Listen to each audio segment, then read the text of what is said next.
జై శ్రీమన్నారాయణ. ఈ యొక్క 2025 సంవత్సరంలో భాద్రపద మాస శుక్లపక్షం పౌర్ణమికి వచ్చేటువంటిది సంపూర్ణ రాహుగ్రస్త చంద్రగ్రహణము. ఈ యొక్క గ్రహణము మనకి పూర్వీకులు ఏం చెప్తూ ఉన్నారయ్యా అంటే, ఆదిత్య గ్రహణే ప్రాప్తే త్రియామం సూతకం భవే, చంద్రస్య గ్రహణే పూర్వం మామం ద్విత్రించ సూతకం, ఆబ్దికం సూతకేనైవ కర్తవ్యం విధివత్ భవేత్ అని చెప్పి మనకు పూర్వీకులు చెప్తున్నారు. అనగా సూర్యగ్రహానికి ముందు 9 గంటలు, అలాగే తర్వాత 9 గంటలు, అలాగే చంద్రగ్రహానికి వచ్చేసేపాటికి ముందు 6 గంటలు, తర్వాత 6 గంటలకు సూతకం గ్రహణ వేద అనేది ప్రారంభమవుతూ ఉన్నది.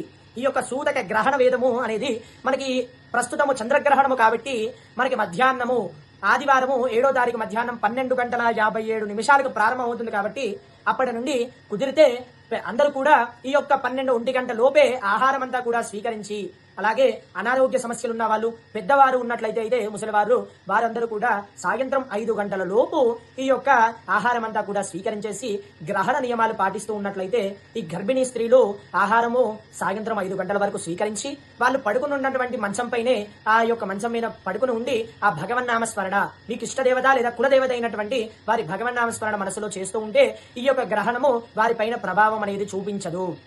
అలాగే ఈ యొక్క మిగతా వారందరూ కూడా మనం ఎవరెవరు చూడొచ్చు ఎవరెవరు చూడకూడదు అనేది ఇంతకు ముందు వీడియోలో మనం తెలుసుకున్నాము. అలాగే వారికి సంబంధించి ఎటువంటి ప్రాయశ్చిత్తార్థాలు చేసుకోవాలి అని చెప్పి మనం కూడా తెలుసుకున్నాము.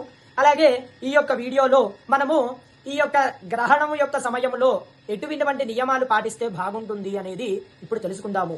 ఇలా గ్రహణం సమయంలో మనము ప్రారంభమయ్యేది మనకి రాత్రి 9:56 నుండి 1:26 వరకు మనకి గ్రహణం సమయం ఉంది. కాబట్టి ఆ యొక్క సమయంలో మీకున్నటువంటి మంత్రోపదేశం, పంచాక్షరి మంత్రోపదేశం కానివ్వండి, లేదా అష్టాక్షరి మంత్రోపదేశం కానివ్వండి, లేకపోతే ఏ మంత్రోపదేశం లేని వారు విష్ణు సహస్రనామ పారాయణము, లలితా సహస్రనామ పారాయణము, అష్టలక్ష్మి స్తోత్ర పారాయణాలు, కనకదార స్తోత్ర పారాయణం వంటి ఇటువంటి అన్ని కూడా, మణిద్వీప వర్ణన, ఇటువంటి అన్ని కూడా చేసుకుంటూనే అలా మీరు ఈ యొక్క గ్రహణం యొక్క సమయంలో చేసినట్లయితే, మీరు ప్రతిసారి చేసినప్పుడు ఒక రేటు ఫలితం ఇస్తే, అదే మీరు గ్రహణం యొక్క పరిస్థితుల్లో చేసినప్పుడు అది దానికి 100 రెట్లు ఫలితము ఇస్తుంది అని చెప్పి మనకి శాస్త్రం చెప్తూ ఉన్నది. కాబట్టి భక్తులెల్లరూ ఎవరు కూడా చింతించకుండా మీకున్నటువంటి మంత్రోపదేశాన్ని బట్టి జపం చేస్తూ ఉండండి. మంత్రోపదేశం లేని వారు విష్ణు సహస్రనామ పారాయణ, లలితా సహస్రనామ పారాయణ, ఇటువంటి స్తోత్రాలన్నిటి కూడా మీ యొక్క పూజా మందిరంలో కూర్చుని లేదా మీ యొక్క స్వగృహంలో కూర్చుని పారాయణం చేసినట్లు అయితే దీనికి 100 రెట్లు ఫలితము దక్కుతుంది అని చెప్పి మనకి అక్కడ శాస్త్రం చెబుతున్నది. కాబట్టి భక్తులెల్లరూ దీన్ని గమనించి ఆ భగవంతుడి యొక్క అనుగ్రహం పొందగలరు. జై శ్రీమన్నారాయణ.